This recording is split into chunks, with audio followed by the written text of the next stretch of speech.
Donc le projet de l'homme de la grue, alors en fait c'est parti du fait divers de l'homme qui était monté dans une grue sur Nantes pour médiatiser son affaire. Et moi ce qui m'intéressait, ce n'était pas du tout les suites, c'était vraiment le point de départ. Et donc j'ai commencé à déjà avoir envie d'écrire une histoire à partir de là, mais j'ai commencé par écrire un texte d'album.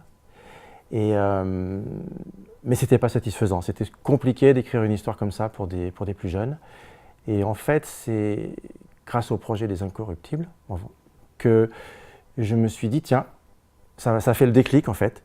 Voilà, je le sens mieux comme un roman pour ados. Et là, vraiment, c'était le prétexte de me lancer et de démarrer. Et après, d'écrire l'histoire.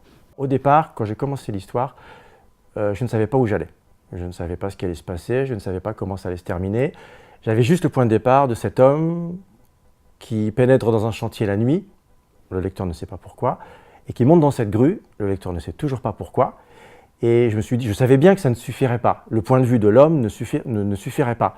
Et donc j'ai fait 2, 3, 4 premiers chapitres pour mettre en scène la situation, même si le lecteur ne savait toujours pas de quoi il s'agissait, pourquoi cet homme était monté. Et puis après, j'ai commencé à introduire le personnage de sa fille.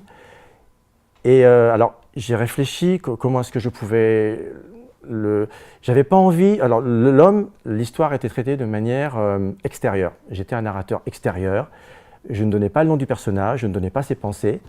Et là, je voulais que ce soit complètement différent pour sa fille, pour qu'il y ait vraiment un mouvement de balancier entre la narration extérieure et une narration plus intérieure. Donc, j'ai choisi le thème du journal intime, parce que là, on ne peut pas être plus proche d'un personnage.